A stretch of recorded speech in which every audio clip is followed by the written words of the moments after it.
Hello, everyone. I always sing my introduction. I got that from my mom, I think.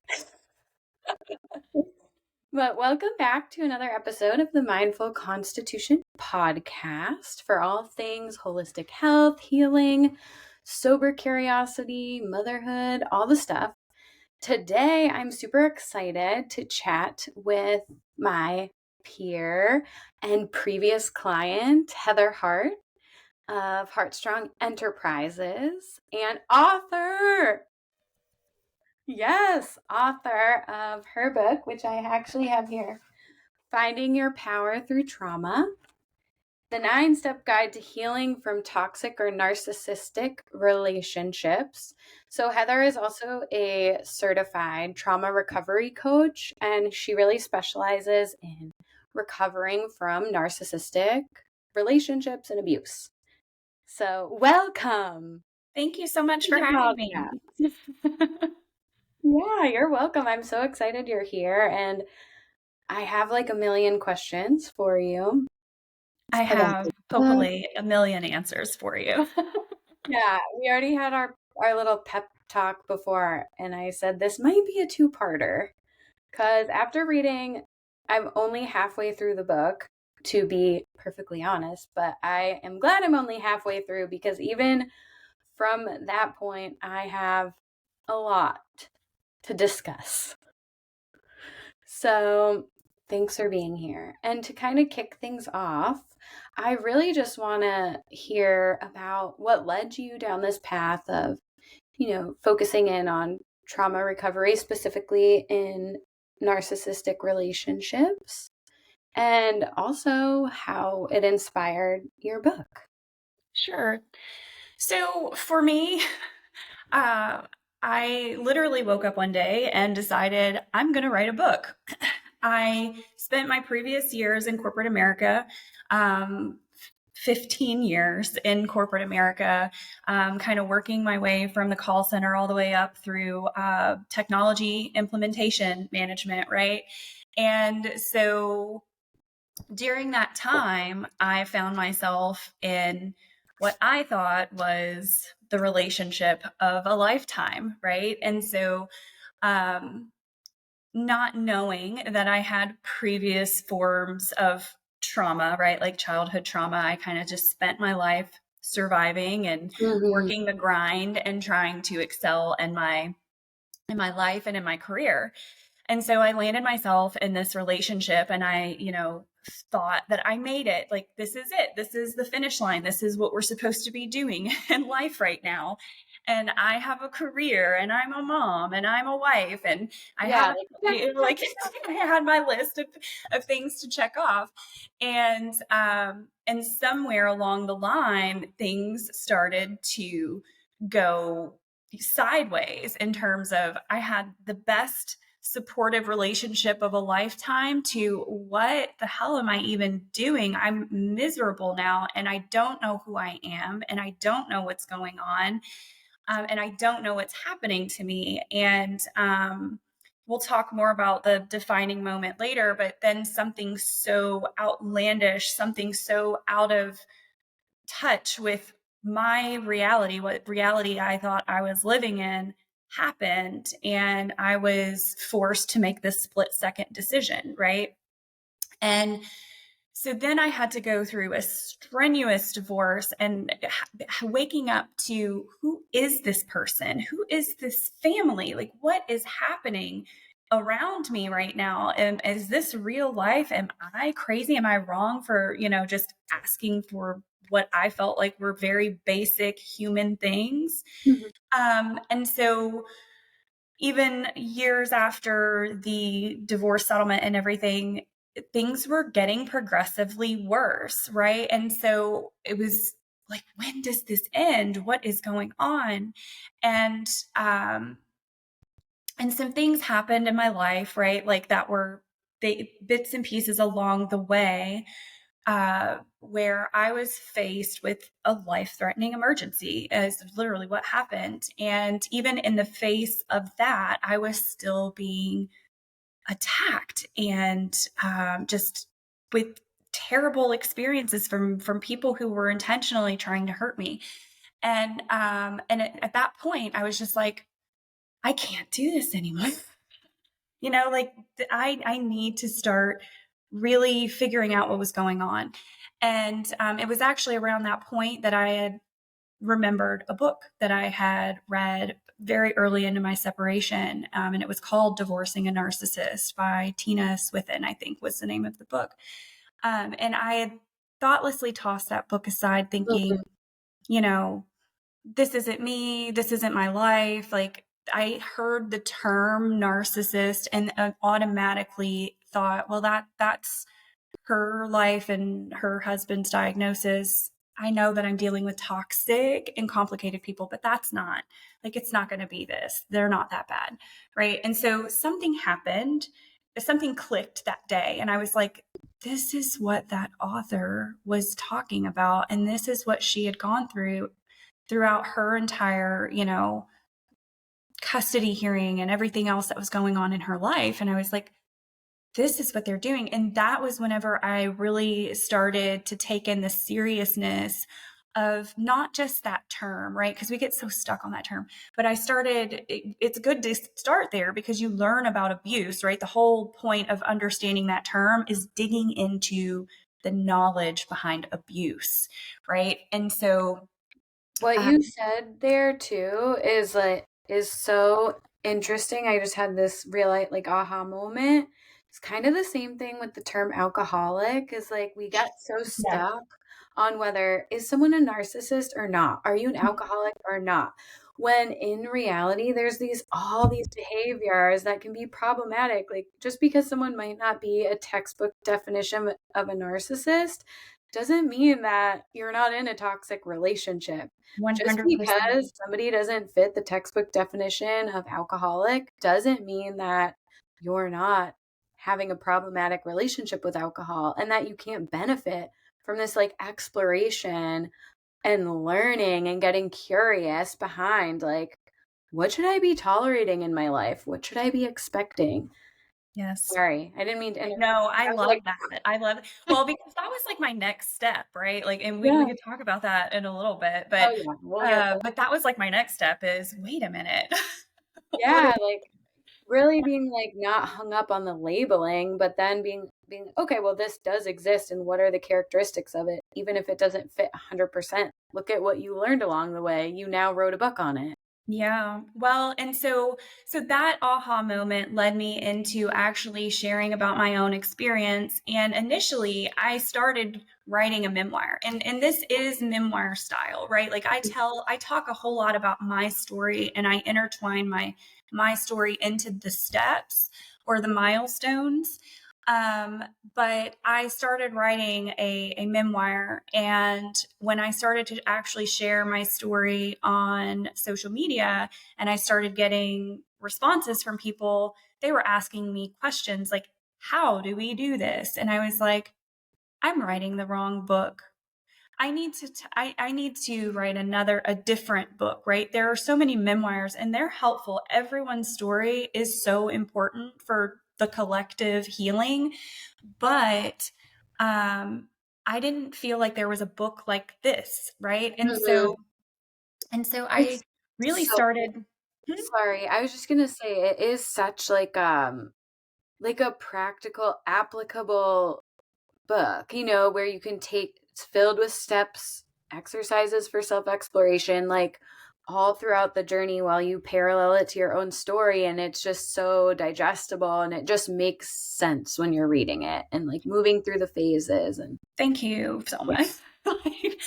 I that was the intent too, right? Because as I was healing and as I was listening to other people share their stories, and as I started to talk with people, and even as I started learning in trauma recovery, once I got into the course of trauma recovery, it was like a light bulb, like, because I had naturally gravitated down this path, right? Even meeting you was part of my healing. Whenever I reached out to you and I was like, I really want to, I want to explore sober curiosity.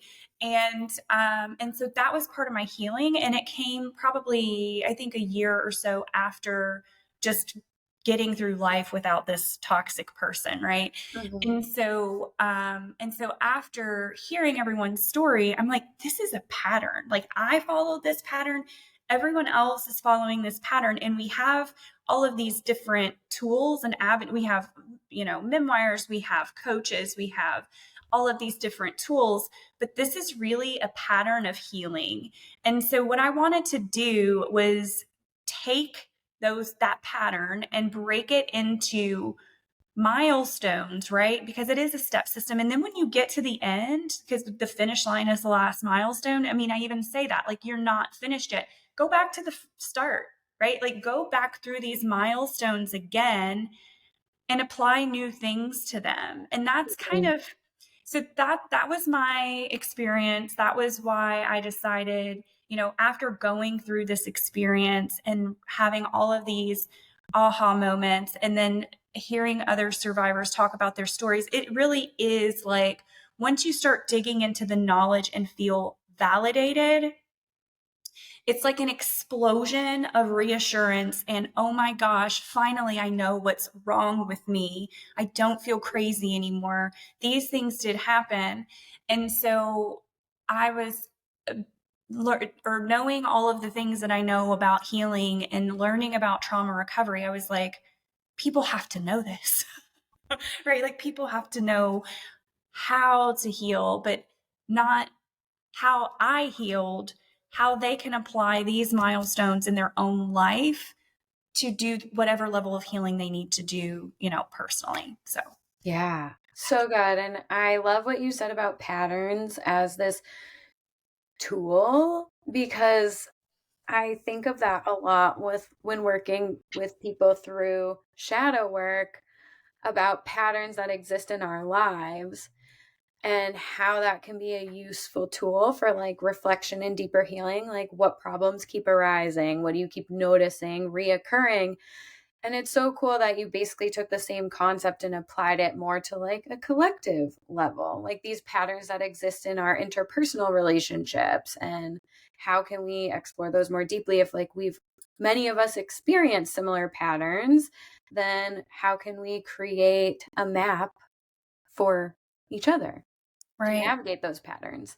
So, really good. Okay. So, before I do defining moment, I actually feel like it makes sense to just kind of highlight, you know, through your own learning after this experience, what are some red flags of narcissism? And I know I will add in the asterisk that there's a lot of nuance to this, and of For sure. course, lots of gray area. So it's a spectrum, but just if you were to highlight some of the more prominent ones, what would you say?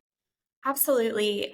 So really, if it depends on where you are, right? So if you suspect that you are in a relationship that is toxic or narcissistic, I think the biggest or I guess the biggest thing that I'm searching for when I talk to clients is their level of confusion and questioning whether or not their thoughts are valid or crazy. So if you have this sense of confusion around the partner you're with, like, he or she does all of these great things and has been this great person, but also there's another shadow side of them that you see that is hurtful and it's intentionally harmful. Um, that is a red flag that you are in a narcissistically abusive relationship. And sometimes more covert types of abuse aren't necessarily, you won't know that they're necessarily intentional. But if you continuously have conversations with someone who makes you feel less of, and you walk away from a conversation like, I think they were trying to, this was supposed to be an encouraging thing. Like, they were talking to me as in a way that they were concerned and caring, but why do I feel bad about myself right now? Mhm. That is a sign that you could be in a narcissistically abusive relationship. If you're just meeting someone new, what I always talk about extensively is the pace in which the relationship moves. If you feel like it's moving rather quickly and they are showing grandiose acts of love and affection, whether it's, I love you too early, or lavish gifts or trips, or, quickly wanting to move in together, those sort of things.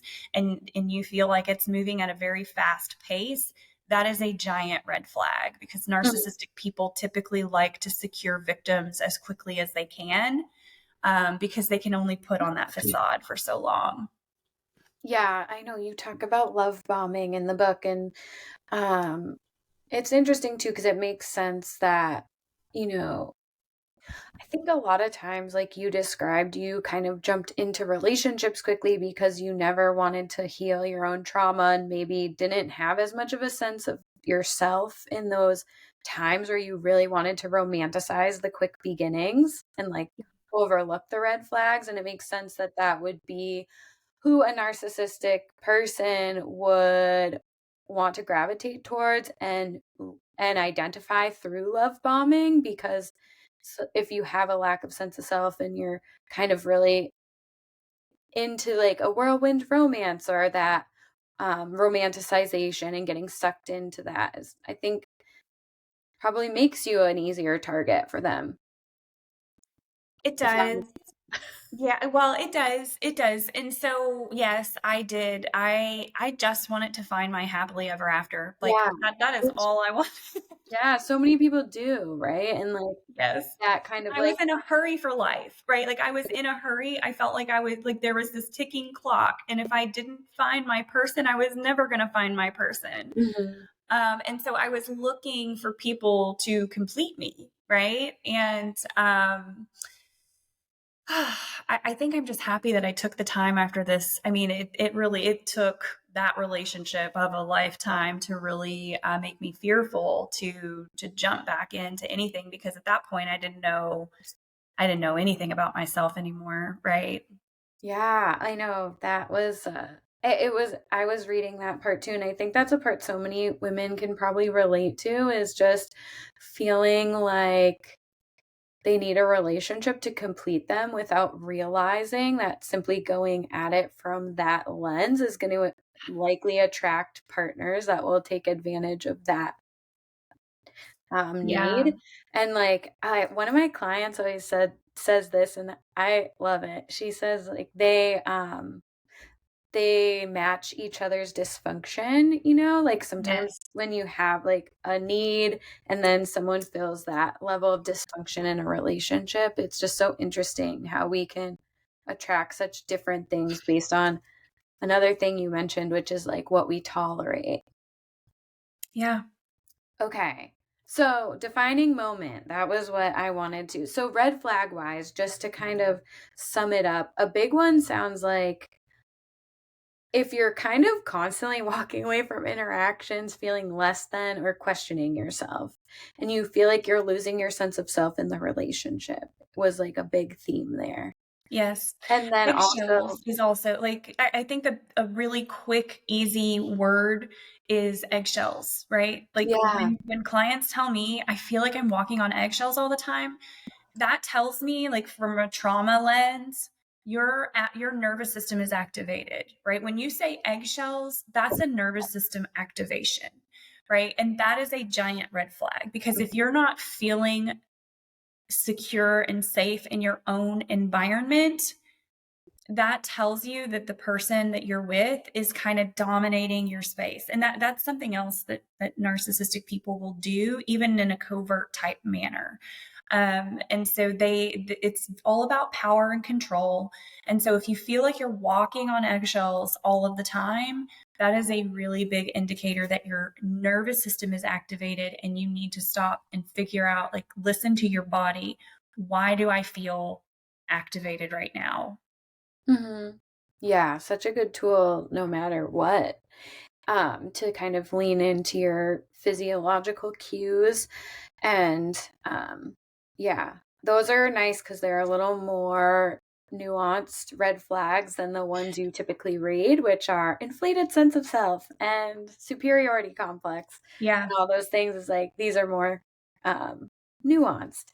Well, So and then also externally, like looking for them in the other person, right? But how is that person making you feel? Mm-hmm. That's what I like to do is I like to take a step back. Like instead of looking externally at the person and trying to check off these boxes, like, are you bad? Are you, how are you feeling? Because if you're telling me that you're walking on eggshells and that tells me that you're not safe in your own environment. And so regardless if they're intentionally bad or not, we need to talk about some boundaries, Yeah. right?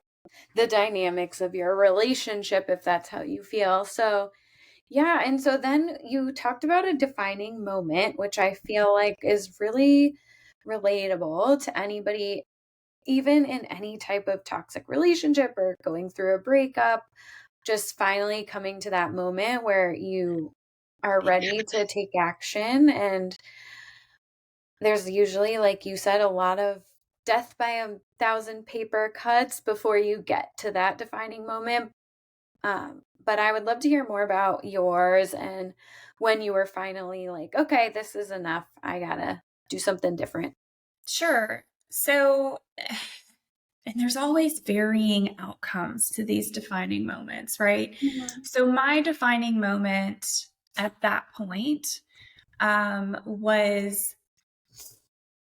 um, we had gotten in from we had gotten home. It was like 4 o'clock in the afternoon, right? Like it wasn't even a night out partying or anything like that, but we had gotten home. It was like 3 or 4 o'clock in the afternoon, and we were celebrating our friends. Well, a friend of mine at work had decided to move out of the state, and we were kind of having a going away thing for them. And he got totally trashed, and he embarrassed me terribly that night, and he had embarrassed me terribly with that specific couple maybe a month prior to that, or at some point.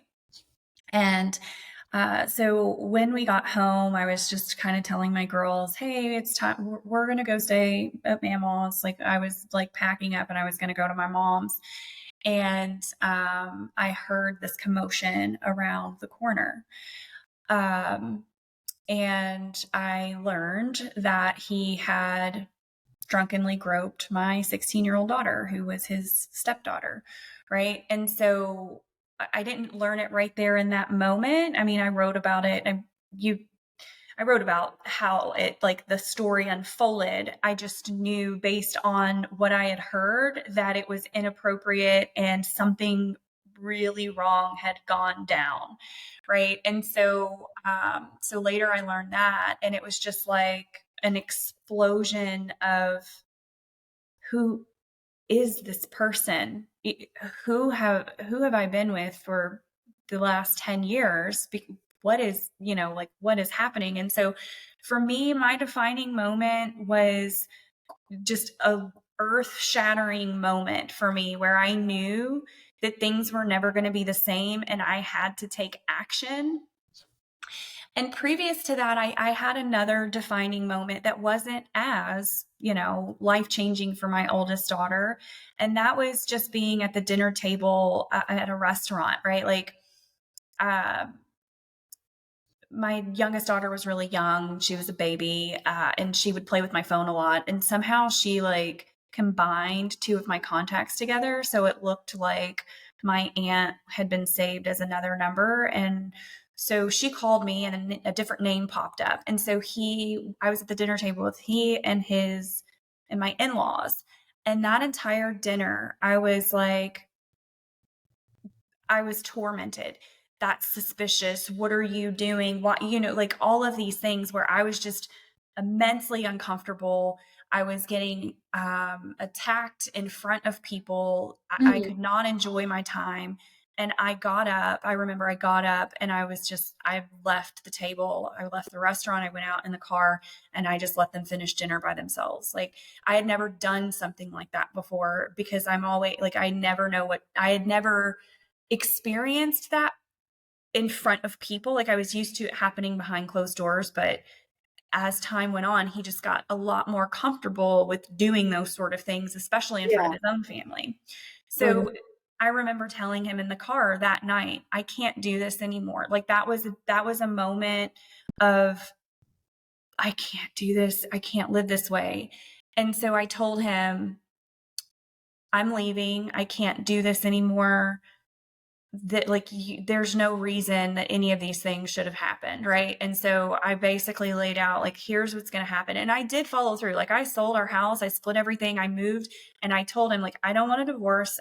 You need to work on yourself, right? Like, Mm-hmm. but I went back. He finally agreed to go to therapy with me at that point because he knew that I was serious. And so I went back and we tried to work things out, and things got worse. And so then that led me into my other defining moment. And so the moral of that story is, these defining moments happen. And when you get that inclination, like, this is not okay, and I need to take action, and then follow through with that, and later question your own judgment, like, was this the right decision? What happens is you are going to be presented with another defining moment, Of and you're increasing severity, right. right? That's how it Right. works. I mean, and the frog in the boiling pot, right? Yeah. So the defining moment doesn't always have to be like this earth-shattering moment. The defining moment can be very similar to that first one, when I knew that it wasn't right and it wasn't okay, and I made the right decision. I just didn't stay the course, because I questioned myself, right? His mask Yourself. gone. And what you like also talk a lot about in the book is just this underlying theme of continual self-abandonment and self-doubt that kind of you got inundated with over time in relationships with narcissists, because that's the point, is to like have power and control over you, and that's best done through not trusting yourself. And so yeah, it's like you're rebuilding in a way that requires more self-trust than ever, and so you're kind of fighting against the damage that was caused by the narcissistic relationship. So it makes a lot of sense that it would be easy to go back, you know? Yeah. So you mentioned the boiling frog analogy too, and I wanted you to elaborate on that because I think this is a really good analogy in terms of Yes. healing in general. Yes. So the frog in the boiling pot, the theory is, if you were to place a frog in a hot boiling pot of water, it's wise enough to know that it can jump out. It needs to jump out of that water and save its life. Mm-hmm. But if you put a frog in room temperature water and slowly over time turn up the temperature, like degree by degree, it'll acclimate to the temperature of the water, not realizing that the temperature is rising. Slowly Eventually, dying. right, that it's dying. And so eventually what will happen is you'll increase the temperature up so much that the frog will die. It'll stay in the pot of water, it will die. And so I use that analogy in abuse because that is how it happens. And that's why it's so, I think that's why it's so life changing for people, right? Because we start in the relationship, it's part of the abuse. The mask, the facade is part of the abuse. And we think that we're getting this awesome person. And then slowly over time, they start to turn up the temperature, the abuse tactics, right? And they all vary depending on their experiences and how they go about, whatever tactics they choose. But what happens is over time, they will turn up the temperature on you and typically making you doubt yourself, changing your perception on what happened. They will even change the perception that you have of yourself. And so I like to use that analogy because it couldn't be more true. And that is the most comparable example that I have of dealing with someone like a narcissist or an abusive, toxic person who's doing these Yeah. things intentionally, right? I think it's really cool too to make the parallel with the relationship to alcohol here too, and just toxic relationships in general is just Mm, this like slow deterioration of ourself over time, where it's like we don't 100%. realize it on a day-to-day basis, but then pretty soon you look back and you're like, what happened to me? And the reverse is true with healing. I find when you're really healing holistically, it's subtle over time and it's almost imperceptible shifts while they're happening. But the more you stay consistent with it, the more you look back in a year, 2 years, you're like, holy crap, I've transformed my whole life. So it can happen on both sides of the coin. But yeah, super cool analogy that I really appreciated, obviously, in the book.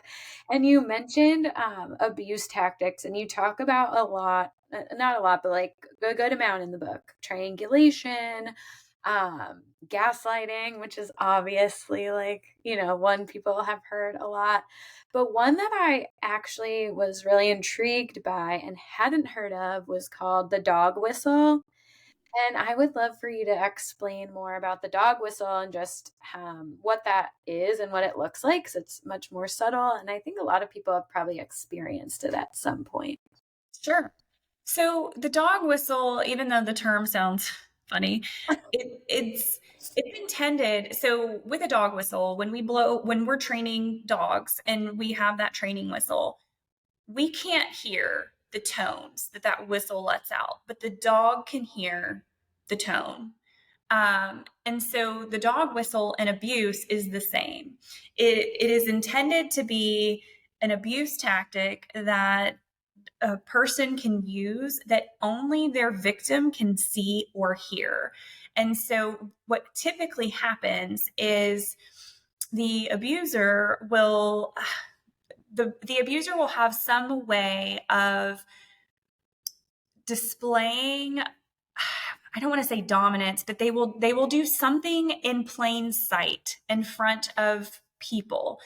And the intention is to rattle you, right? They want you to hear the abuse, and they want you to react to it in front of people.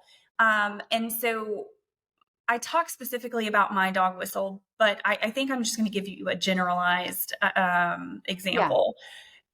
It can be a conversation between the two of you privately about, I don't know, cooking a meal, right? Or cleaning the house, or something that is a jab at your skill or your ability to do something, right? It can be your fashion, it can be anything. It could be your fitness. Like if you're very self-conscious and you are into fitness and you're trying to lose weight or gain weight or whatever the case is, they will make a jab at you physically.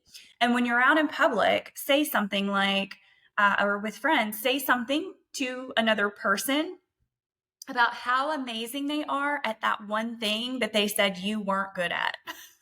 Yeah. Right. And so the goal there is to make you feel less of.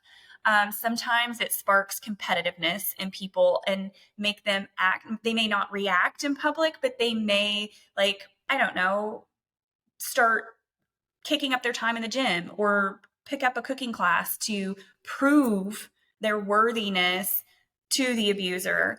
And sometimes people get angry and will flat out react, in public, causing a scene, making them look like the crazy person, right? And that's also part of some of their strategies, right? Because when the relationship is ending, there are some people that will do the dog whistle over and over again and then they'll discard their victim. And so now that everyone has seen you react publicly, they're like, I understand why.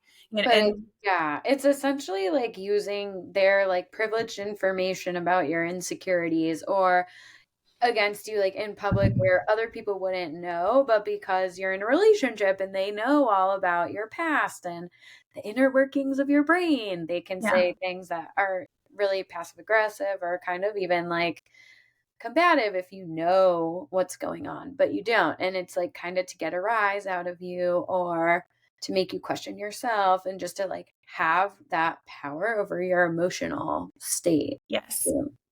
It is a way to emotionally abuse you in plain sight. Yeah, exactly. So that's really interesting. And so I just thought that was such an interesting concept to dig into because I had never heard of it before. I'm like, I feel like there's lots of passive aggressive people who do shit like this, you know? Yeah. I mean, what you were saying earlier about how, highly sensitive people constantly say, I know you're going to say I'm too sensitive or something like that. Um, Right. so people that may have that higher sensitivity probably have experienced this. Yeah, exactly. And thank you for reminding me of that because we were talking about it before the podcast, but just that idea that I do work with a lot of highly sensitive people who self-medicate with alcohol to kind of uh, compensate for that level of sensitivity. And I think one of the main things is that you can really pick up on subtleties and mannerisms and what's not said in conversation, like the energy of the room and the interactions. And so that's even something that I always pick up on, like passive aggressive undertones, even with other couples. I'm like, oh, not okay, little things where I'm like, okay, you notice it all. But yeah, so okay, I wanted to talk a little bit about one other thing before I move into healing and alcohol free, your choice to go alcohol free and all that stuff. But you said one thing uh, another thing that really stood out to me, which is narcissists aren't born, they're created. And I thought it spoke to the power of the influences we have shaping us and the person we are. And so, would you mind elaborating on how narcissists are created? I know a major theme you brought up was shame. So, if you Yeah. want to elaborate a little. Yeah. So, based on my understanding and the research that I have done, there is no definitive answer, right? But there are a ton of studies out there that suggest that it is all trauma induced, right? Mhm. And what happens is, and it's really hard to get to this point. Like, it took me a really long time to come to a place of understanding, um, to forgive, for these things, right? Because narcissistic personality disorder is a symptom of emotional and psychological abuse through childhood, right? Like, they have their own form of trauma, which turned them into people who are non empathetic because they had caregivers that minimized their feelings, that never let them explore their own emotions, that told them how to feel or told them how not to feel. And really just were not kind, loving caregivers, even if they were unknowingly, traumatizing their children. It's basically, in my opinion, it's like generational trauma, right? Like, Yeah. we love how we were taught, and so with narcissistic personality disorder, when the caregivers in the home have constantly compared their children to other children, or discounted their feelings, or told them exactly how to feel, and never took their children's feelings into consideration, what happens in that kid is they learn to take it, right? Like, it's a defense mechanism, right? Like, and even if they are judged harshly in the home, like, you have to follow this set of rules, or you are judged and you are chastised harshly, Yeah. right? And so that creates this lack of accountability because it hurts so much, and they build these walls of, I'm just not wrong, right? And so the only thing that matters to them once they hit a certain developmental period is, my feelings are most important, because they were never important in the house I grew up in. And so my experience and my feelings is what matters the most. And I'm going to take what I need. Yeah. So, I think it makes sense too that if you don't have any empathy or safe emotional space provided to you, why would you do that for other people? Why would you have that for other people? So it's more just a survival mindset that they're conditioned to live in because they haven't been a safe space hasn't been created for them to be in, like, their parasympathetic nervous system. And when you're in fight or flight, you're in survival. And when you're just Right. trying to survive, then you're just thinking about what people can do for you, right? For sure. For sure. So, I was talking about grieving and how I was never allowed to really properly grieve. And it was hard for me to sit in those emotions because they were so foreign to me. And I had been raised in an environment where we just keep going, right? And the only emotion that I really ever learned and how to deal with hurt was anger. And anger is a part of healing. It's part of the grieving process. But I had never really sat with any of my relationship endings, right? Like, because I had just kept going. That was part of the reason why I was jumping from relationship to relationship, is because I didn't want to feel the hurt and sit with those feelings. And because I was never taught how to properly deal with those emotions, and because I had been programmed by my parents and my family to just keep going, that relationship had changed so much about me that I didn't have a choice, right? Like I didn't have a choice but to figure out how to grieve, because the abuse cycles become addictive. And without this person in my life, I didn't know who I was anymore. And so as I was grieving, the feelings were so uncomfortable for me that the only coping mechanism I really had was drinking. Right. And so, because in my family, and even in movies and television and friends, family, like, you need a drink, like, just sit down, have a glass of wine, drink a beer, have a martini, whatever, right? Like, it sounds like you need a drink. And it's so so, sorry. I was gonna say, like, interject one thought, which is sure. that it's so interesting how we say that, because you're expressing that you're feeling all this pain as an accumulation of not dealing with traumatic relationship endings as they occurred. So Yeah. it's like this snowball effect of trauma piled on trauma that we're never actually healing or dealing with or feeling, because we're just moving on to the next relationship. And then you're finally trying to grieve properly, and everything around you says, have a drink, which is literally just another way of bypassing it and sweeping it under the rug and adding to the snowball. Yes. And I think so many people miss that when they're like, just have a drink. It's like, you're not solving anything emotionally by doing that. As long as you're consciously aware of the fact that, like, I'm literally sweeping my problems under the rug and I just want to numb out right now. But I feel like that's not the way it's presented to us Right. all the time. So Yeah. sorry, just No, it's fine. that's You're 100% correct, because what happens is we have that drink and we forget about it, and we don't deal with it. And so when we don't deal with it, we can't heal from it. Right? And so it's a lot of rhyming words, but it's true. So drinking delayed my healing in terms of really processing what happened.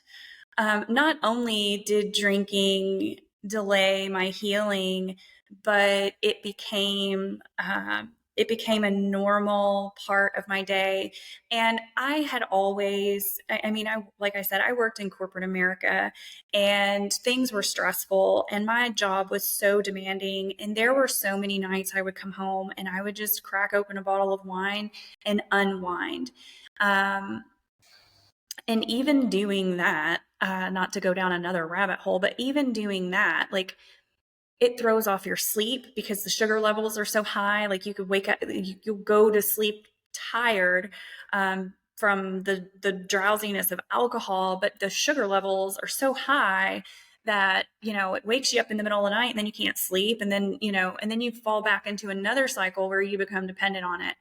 And so for me, what happened, especially during the time, right? Like, this was during COVID. I had no people. We couldn't go, we couldn't do the things that we normally would do in a grieving phase, though history told me that I wouldn't have done those things anyway. um, and so I would drink a lot, and it became part of my coping. But it got to a point um, to where it was almost like I was craving it even in the middle of a day, right? Like I started planning my days around when I could crack open a bottle of wine and have some wine. And I felt terrible. It got to the point where I felt so bad about myself that I didn't like, I just knew that it wasn't helping me anymore, right? And so I know that an addiction was forming if it hadn't already. I know that addiction runs in my family as well. And so I have always just been very mindful of that.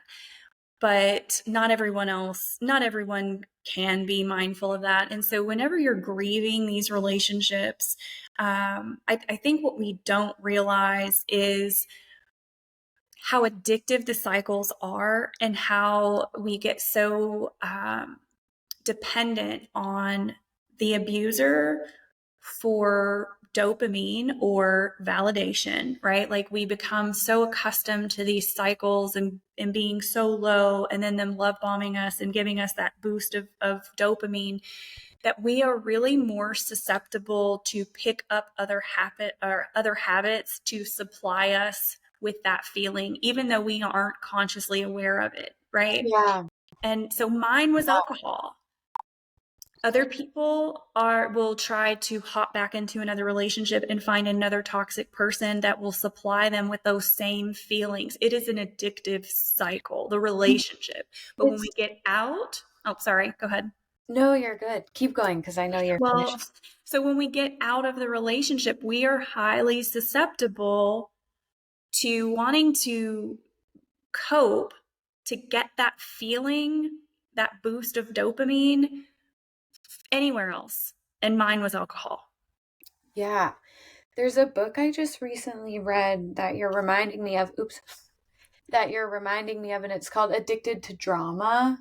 And it's by Stephen Lyons. I think his name's Stephen Lyons, but it's really interesting. It just talks about how early life traumas typically that lead us to disassociate or numb out actually can manifest in this addiction to drama later in life because we like need it to stimulate ourselves from years of like numbing out or not dealing with trauma.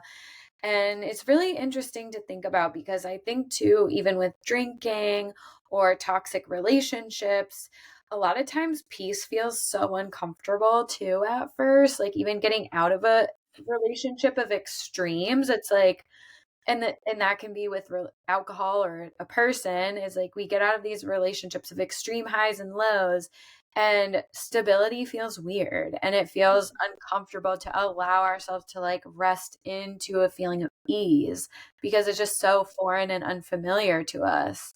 And that's what you're making me think about with that kind of searching for quick dopamine hits. And it's wild too how your nervous system and neurotransmitters like really do regulate to a place where it's funny because so many people that get sober are like always joking about all their old lady hobbies and how they go to bed at 8 p.m. And it's like, it is like you adjust and you embrace this life of peace and calm Yes. and just being okay with being with yourself.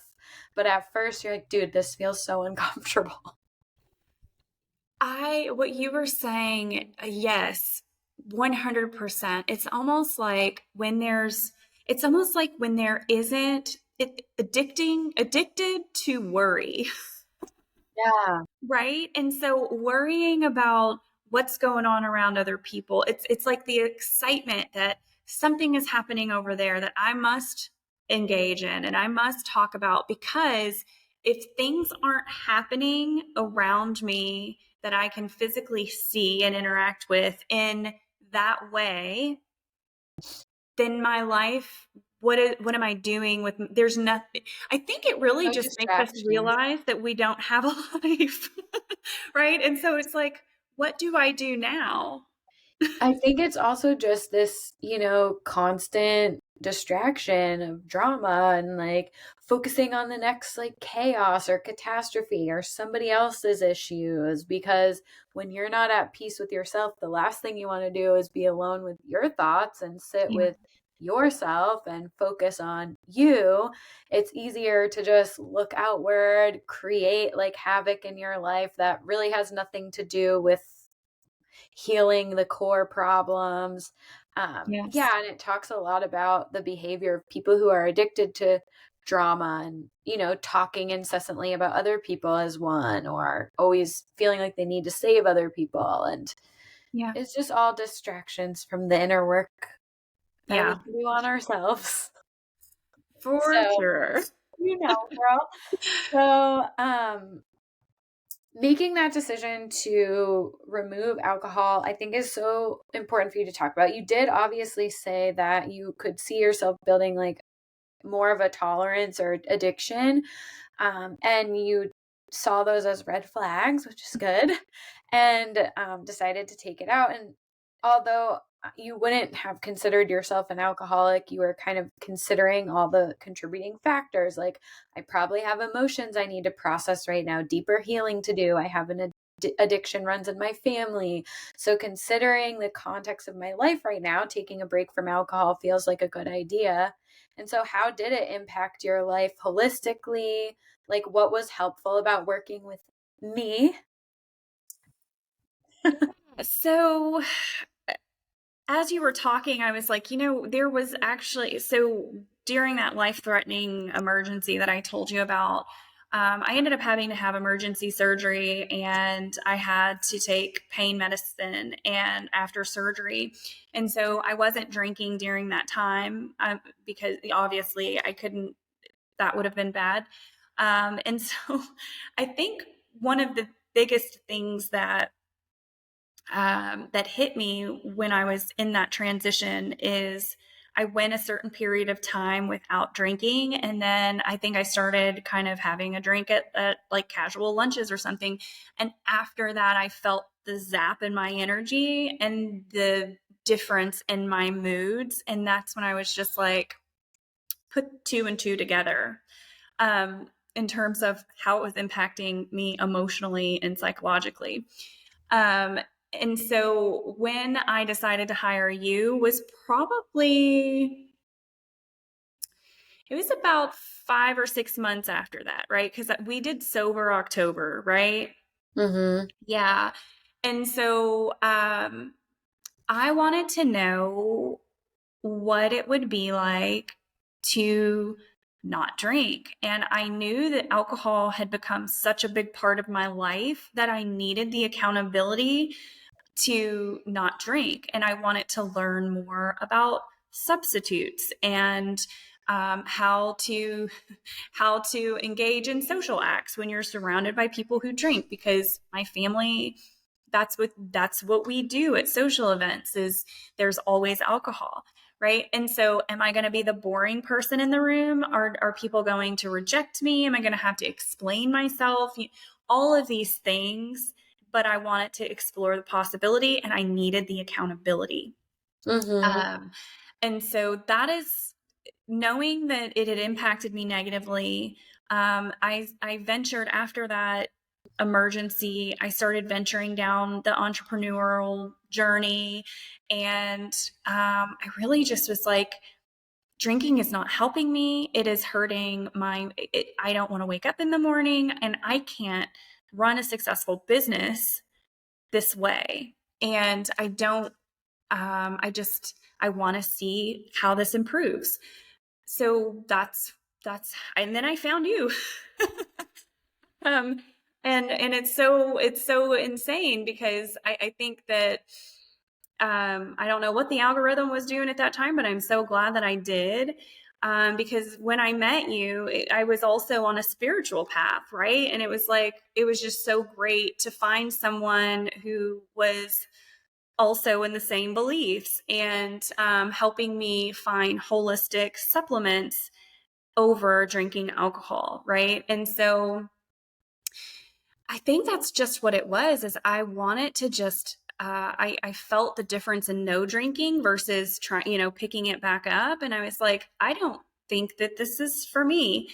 And I couldn't be happier, like I Yeah. cannot tell you how much eliminating alcohol has helped me heal, has helped me work through things mentally, right? Like it, I have grown emotionally, I have grown psychologically and spiritually, all of those things. Hmm.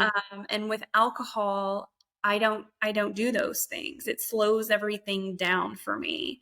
And not only that, I mean, I think I did tell you about, I think I went like 9 months without having any Yeah. alcohol at all. And then I had like one beer. And after that, I felt like crap for like a week or two, I think. And I couldn't figure out like what is wrong with me? Why am I not happy during my walk in the morning anymore? And Hmm. why don't I feel spiritually connected anymore? And like was it all just a dream? Like what is and then I was like, "Oh my god, I it was a it was that beer."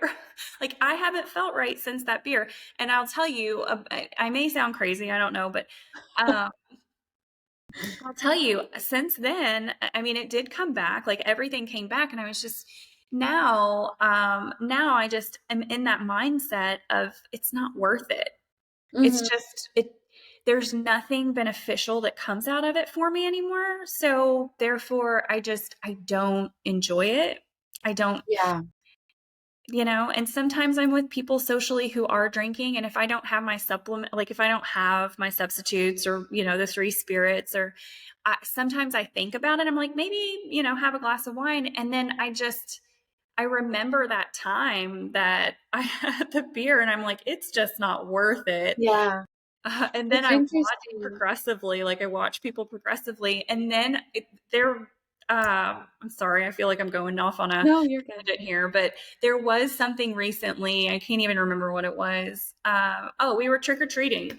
I was trick or treating with on Halloween with the people that I normally go with, and there was always this thing that a friend of mine would have a backpack with like fireball and stuff, and so um, she was like, "Do you want one?" And I almost thought, I thought about it for a second because everybody was um, enjoying themselves and having a good time, and we walked around with the speaker, and I almost did. I was like, "No, it's okay." And I was handing out flyers for my book, like going up to parents' houses, like, "Here you go."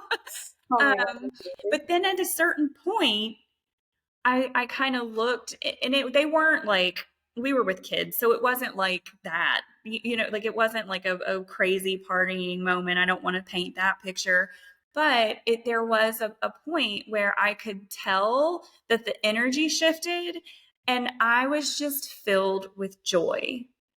I don't know what I don't know where it came from or what that was, but I remember thinking I am so happy that I feel this way right now, and that I'm just fully present.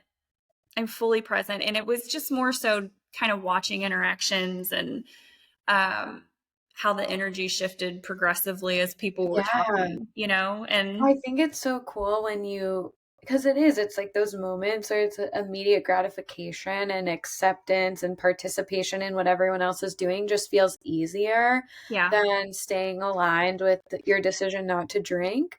But say it's so often very quickly transforms into gratitude for your decision not to, whether it's later that night or the next morning. I've never woken up and been like, God damn it, I wish I did take that nip of Fireball, you know? I've never woken up and thought that. So it's like, 100%. I agree with yeah, that. and you do like in the moment, but then you realize like everything you're searching for in that drink like already exists right there. Being Yep. present with the moment, connecting with the people around you, feeling comfortable in your skin, like having fun, ma- enjoying a joyful experience. In fact, like alcohol doesn't add to any of that. There's more of a likelihood that it can detract from it. The Yeah. exact experience you're trying to curate. So it's just all about our mindset and shifting it, because the second you do that and have enough experiences where you're immediately grateful for not drinking shortly after, like a glimmer of temptation, you have so many of those experiences that it just only solidifies your decision not to drink more. And Yeah. I know something we talked about too was the spiritual connection that you experienced, and like just noticing how much you are impacted. And it reminds me of the boiling frog, where it's like over time without drinking, we really tap into our intuition. We really like have these slow, and it's like kind of the boiling frog in a positive direction, like our healing and the way that we're I kind of love it. confidence grows and our intuition deepens and our spiritual connection deepens. Like in it is all areas of our life, not just alcohol. It's like what we will tolerate and how things impact us, we really become more in tune with. And so the second you step away from that, it becomes more and more obvious the more and more consistent you stay with yourself. Like, yeah, I'm not going to self abandon to be around those people, or I'm not going to be around anyone that doesn't make me feel good, that I don't have like a good feeling around, or just to make other people comfortable, or I'm not going to drink to make other people comfortable. It's like you just deepen that connection and kind of resolve the more that you do stay aligned with yourself. For sure. It's like planting the seeds of goodness and tending to that garden and watching Mhm. it grow, right? And um what you feed your garden matters. Right? And so, I mean, the theoretical garden, it's just, I will say that I questioned a lot just from having that one drink. Like, did I imagine these things? Like, where Oh, did it yeah. go? And then I I realized, because it wasn't me, right? I was just like, every morning I have this routine and I go for a walk and I listen to my Spotify and I look at the nature around me and I play with my dog and I'm just like filled with so much joy every single morning. That is how I try to start. Now it's cold and I can't, but I'm actually trying to figure out what I'm going to do about that. But that didn't happen for me. And so I choose to feel the joy every single day, Yeah. right? Like, I love the way that you said, it's right here, right now, in this moment. And I think we just get caught up thinking that we need something, like we need something physically that we can touch and see and taste in order to get to some new level of feeling. But for me, now that I'm not drinking, it's like a daily practice of feeling that joyful high is really what it is. And as long as I start my day that way, everything else just kind of falls into place. And so Yeah. alcohol has no place there. Yeah. Just like you can normalize feeling shitty through daily drinking and kind of as a baseline, not feeling great. You can also do the same in the opposite direction by, not drinking and realizing how good you can feel. It really creates this stark contrast, I'm sure, even with one drink, why you noticed it more because Yeah. you're used to feeling good now. Yeah. And so, yeah, okay. I know we're going over. I just have a couple more Yeah. questions. So I also wanted to say, I know like you touched upon this in your book, trauma and the prevalence of autoimmune conditions. And I have to say, one thing I loved, you did say, this isn't my area of expertise, but one thing you said that I think is so relevant just in the case of narcissism, in the case of drinking, and in the case of just healing in general was your, when your body doesn't know where to put stress, it shows up in physical symptoms like with your psoriasis.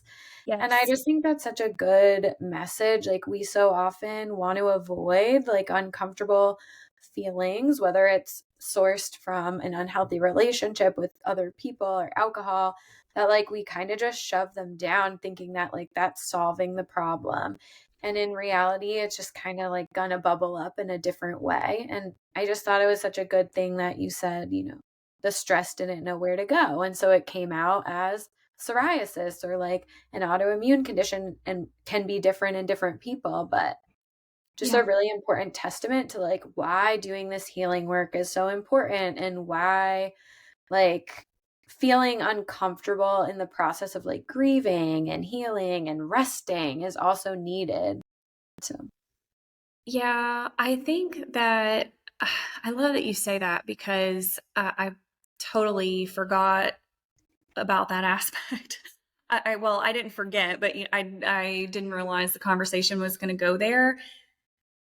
As a society, we haven't been taught about dealing with emotions and handling them in the right way. And so when we feel bad and when we feel minimized or when we're going through traumatic situations, we live in a society that requires us to just keep going, and there isn't time to really process it.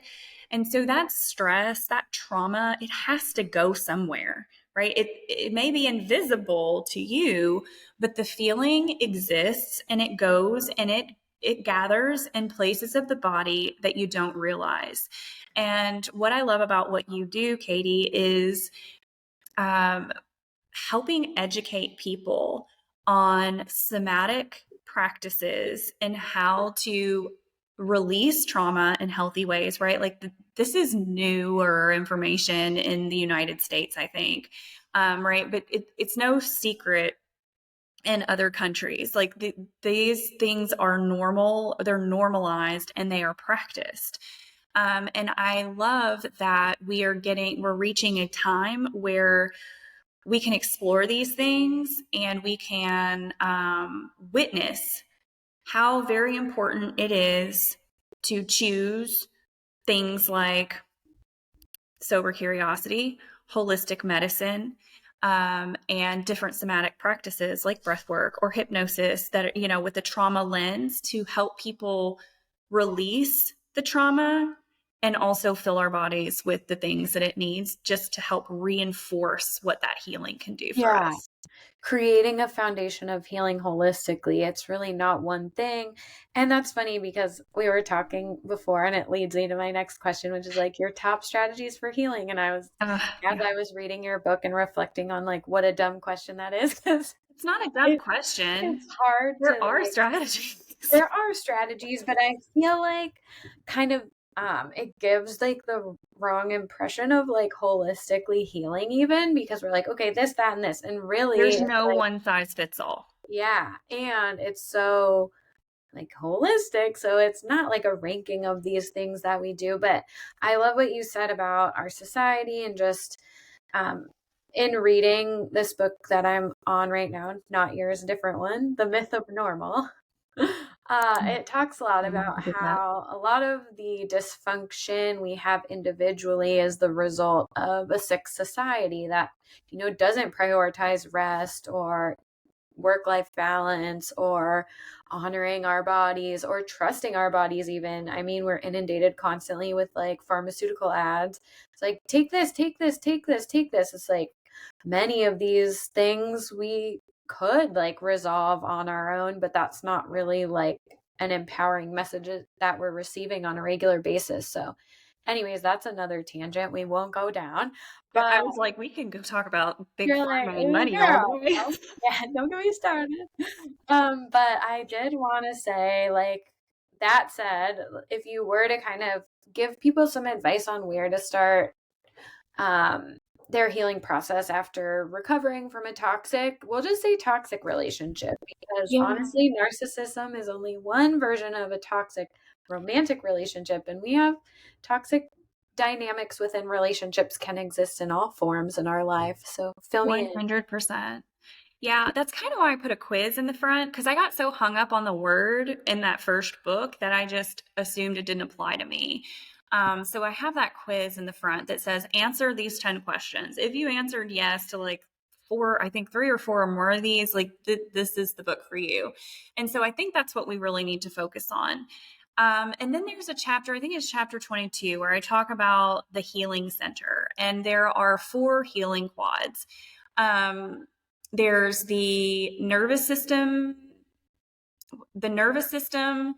core belief or spirituality, depending on where you are in that realm or space. There's mental health and there's physical health, right? And in the center, those are like all four little things that make up a circle. And in the center, there's education, right? And so I think it really depends on where you are in your specific journey, right? There are very many people that are still in these relationships. And for that, demographic of people, working on the nervous system is going to be challenging, right? Because you're constantly being triggered by someone who wants to control your emotions and your space. And so working on the nervous system is a little bit harder. And so what I typically recommend, like when we're looking at those healing quads, is where does it make sense for you to start? Like, where are you most curious right now? Right? Like, whenever I started exploring spirituality, there was a calling. I was just like, I need to know why I'm here. you know and so then I explored that realm for a little bit, and then my physical health eventually came into play, to where like just working on myself physically. And that doesn't mean like get out and work yourself to death and exercising. It can also be what you're putting inside of your body, right? Like that impacts your physical health. And so people who are still in the relationship can maybe start in spirituality and physical health. Or you can start with mental health and hire coaches like me or Katie, or hire a therapist, or wherever you think that you need to start, right? To start working on seeing through the illusion, right? Because when you're in these relationships, you will go back and forth and question yourself, right? And so being able to have a third party person to validate your experience and paint the reality that that is true for you is going to be vital. Mhm. If you're not in the relationship anymore, it really depends on where you are. If you just got out, nervous system is probably where you need to start at learning about how the nervous system impacted you and how abusive people impact your nervous system, right? I think I started with like magnesium glycinate in the evening. That just kind of helps with muscle tension and things like that. Passion flower for just for like anxiety, but ashwagandha, like that pure ashwagandha, if you're taking the right supplement, helps with adrenals, right? Like helps calm down the nervous system. It's not a fix all, but it helps get you balanced and grounded in the current moment to help you understand where to go next, right? Mhm. And so for me, that was like the first step. And I just did that for a year. And then I realized, okay, I feel better, but I keep getting triggered, and these triggers make me spiral. What do I do now? And so then that, Yeah, led me to you and yeah, Leanne for breath work, yeah, right? And so you just got to, like, when you're first getting out, start with the nervous system. It's a long road to recovery, and pace yourself, right? Like, because all of those quads are huge. yeah, And with a little bitty, like I said, I did that ashwagandha, magnesium, and passion flower for a year, right? And yeah, I just eliminated alcohol later. yeah, So it's just little things here and there that you can do along the way. yeah.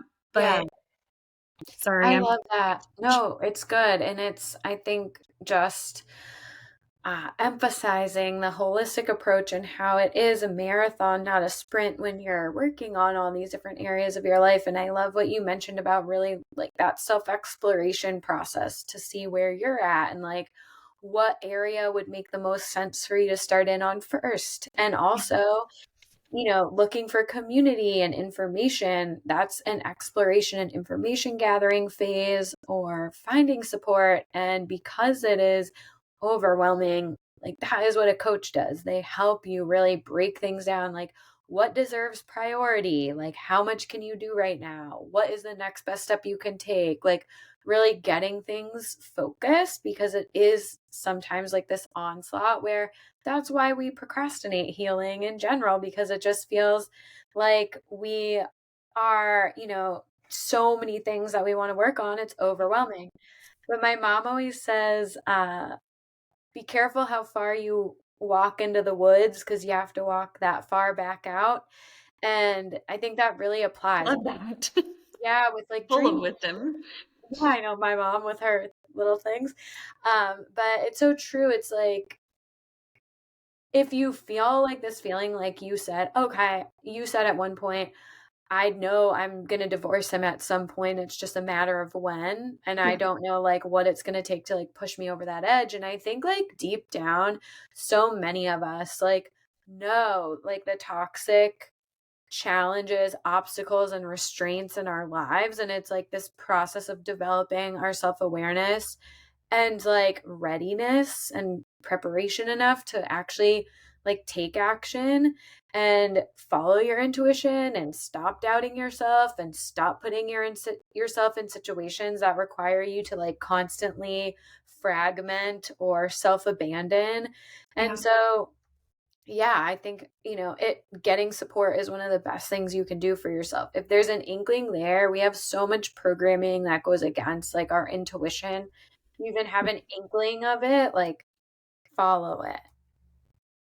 Yes. I talk about that a lot in the second half of my book. Hmm. It's like If you don't you're feel like you're going crazy, you're probably not doing it right. yeah, exactly. Like yeah, you should feel crazy. I know. See, it's so funny all the parallels between alcohol and narcissism. Narcissist. Alcohol is a narcissist is the moral of this story. Yeah.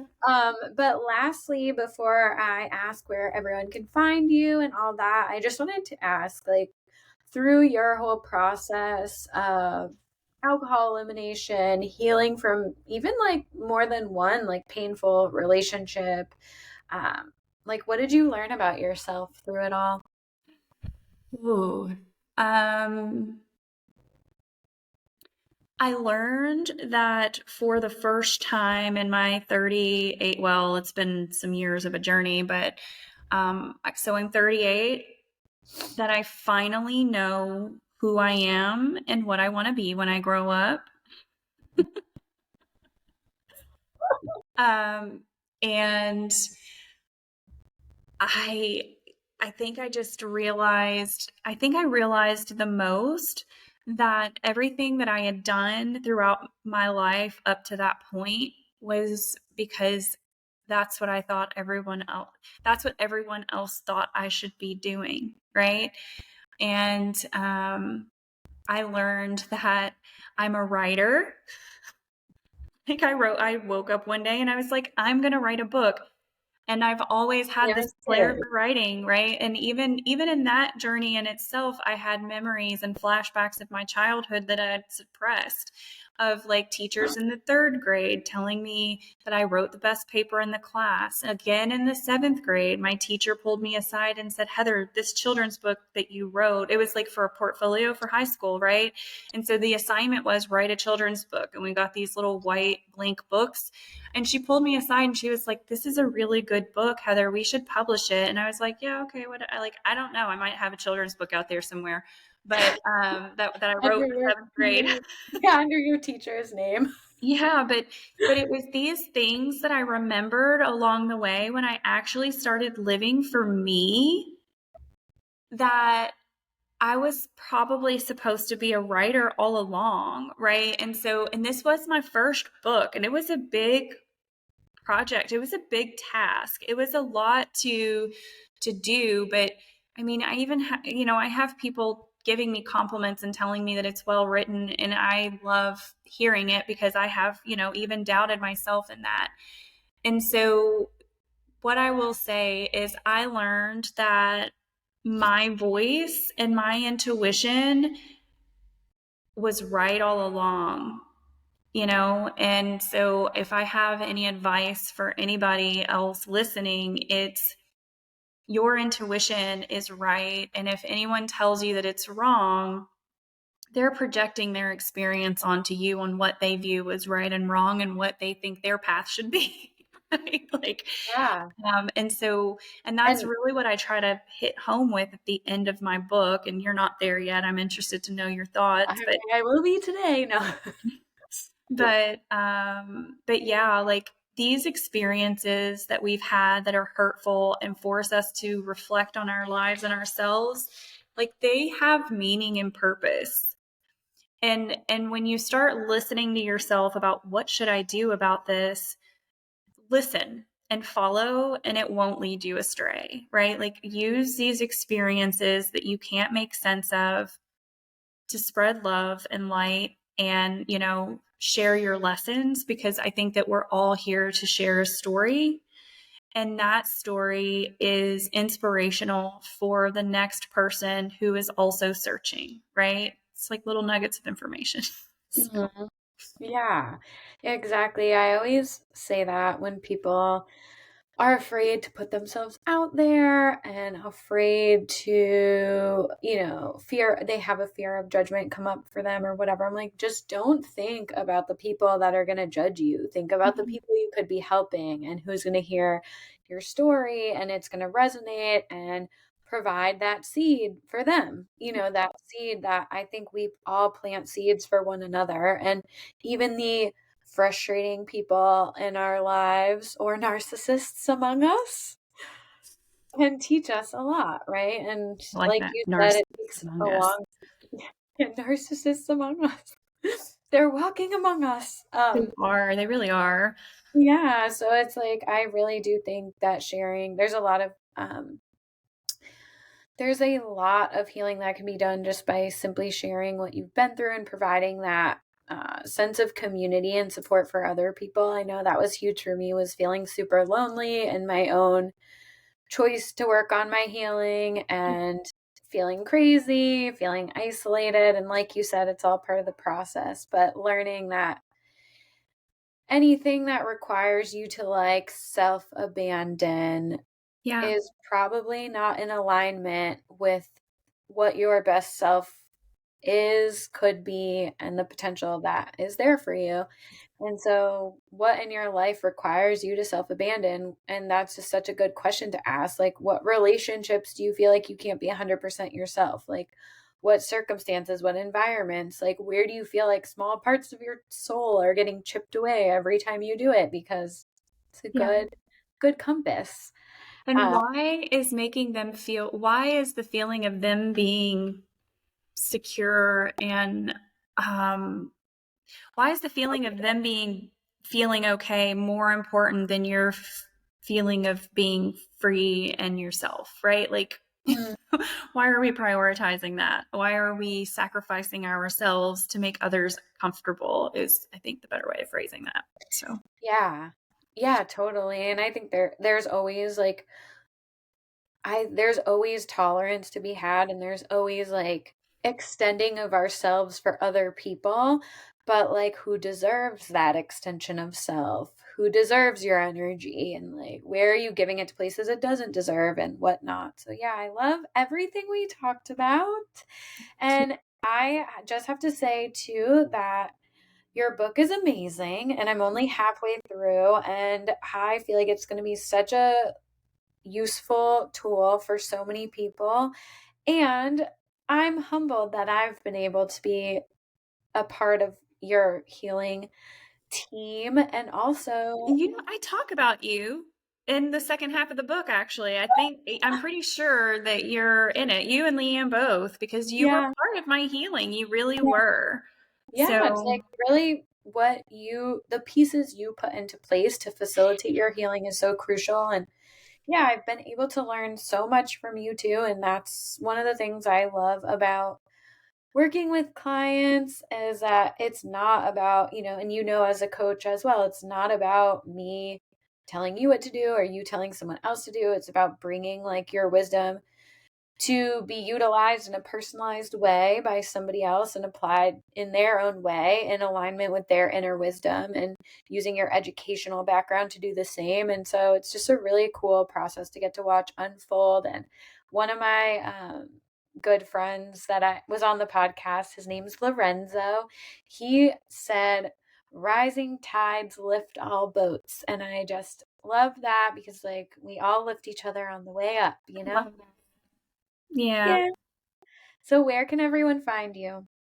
You can go to my website. It's www.heartstrong.net. And then there are links to my social media. There's links to the book. There's links to schedule time. There's all the links.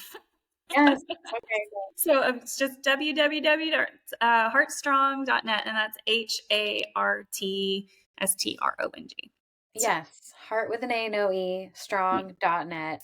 Check it out. Get the book. It's a really good book. I mean, even for me, I think I'm not in a narcissistic relationship.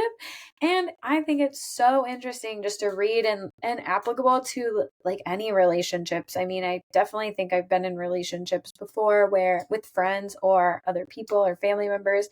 I think we all have. So even if you're not feeling like you're in a romantic relationship with a narcissist, there's so much you can take away from it just to learn about interpersonal relationships in general. So go get your book. It's on Amazon. I have it linked on my Amazon storefront as well Oh, if you awesome. need. And I'll do a review of it too, a video review. But, anyways, thanks for being here. Thank you so much. It was so nice talking to you. I'll talk I to you know. soon. And thanks everyone for tuning in. Till next time. Bye.